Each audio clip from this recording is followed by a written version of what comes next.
Alhamdulillah, a bayani da muke yi dangane da magungunan musulunci da amfanunnukansu cikin hukuncin Ubangiji yau za mu tattauna akan hulba wato fenugreek. Kusan kowa ya san menene hulba. Hulba tana ɗaya daga cikin manya-manyan magungunan musulunci wato Islamic herbs waɗanda suke da matuƙar amfani ga jikin mutum.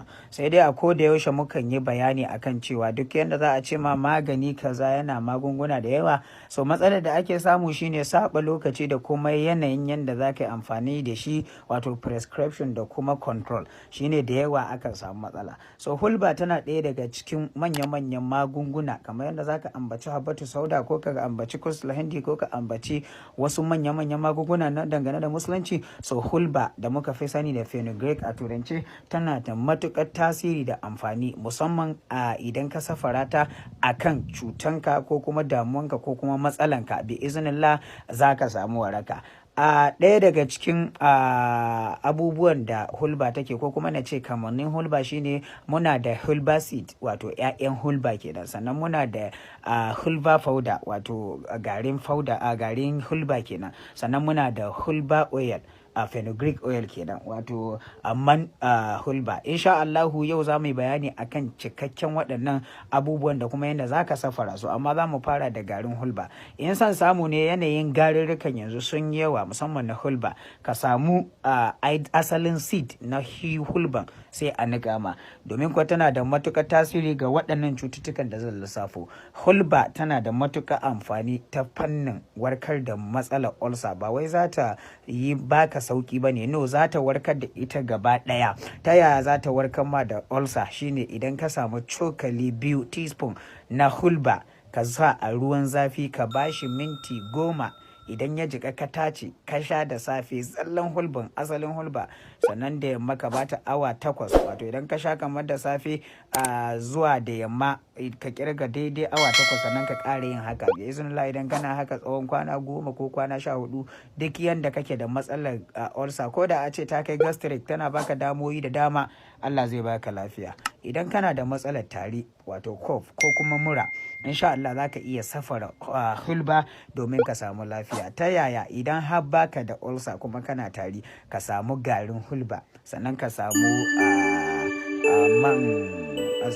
ka samu man hulba, sannan kuma ka samu man kanimfari, sai ka zuba su wuri ɗaya ka cakuɗe, ka samu zuma idan baka da ulcer kenan, ka rika ɗiba cokali 2 da safe kafin ka karya, cokali 2 da yamma. In Allah ya yarda duk yanda matsalar tari ko da a ce yana hana ka bacci, ko da a ce tarin na zama pneumonia, in Allah ya yarda, Allah ya rubuta ita ce sanadin warakaka, Allah zai baka lafiya da ita. Idan kuma kana da ulcer za ka iya cire wannan kanimfarin ka sha ta ita kaɗai da zuma. Idan kuma shan man zai ma wahala, ka samu asalin hulba ɗin sai ka haɗa da kanimfari ka tafasa shi ma kana sha. Sannan ta ɓangaren gyaran jiki musamman ga mata, idan kika samu hulba kaɗai kika rika ɗibata da cokali 2 da madara kina sha safe da yamma, duk yanda kike buƙata, duk yanda jikinki ya lalace, ko da a ce kin yi haihuwa guda 6 ko 7, da izinin Allah zaki ga jikinki yayi kyau sosai. Ta bangaren gyaran nono kuwa, idan kika samu ita asalin hulba din kika sa mata madara, idan kin so ki hada da man zaitun,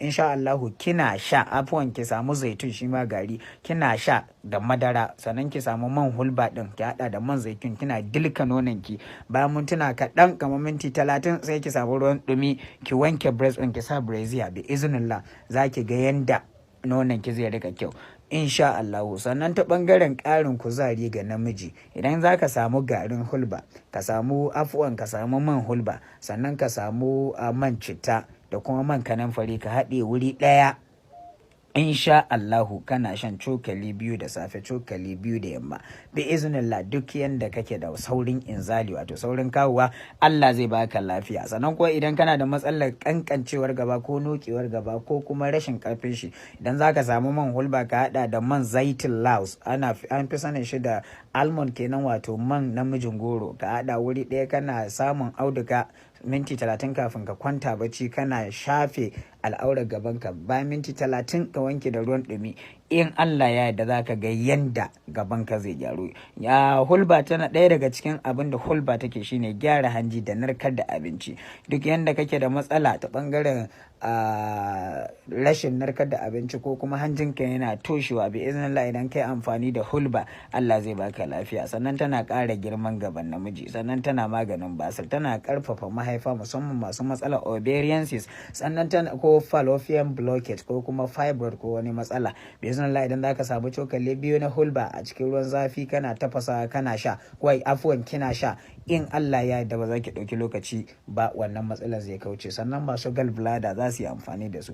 Waɗannan suna ɗaya daga cikin amfanunnukan da ita hulba take yi in Allah ya yarda. Sannu kamar yadda muka yi alkawari za mu bi duk wani magungunan musulunci a hankali muna bayani akan su. Assalamu alaikum wa rahmatullah.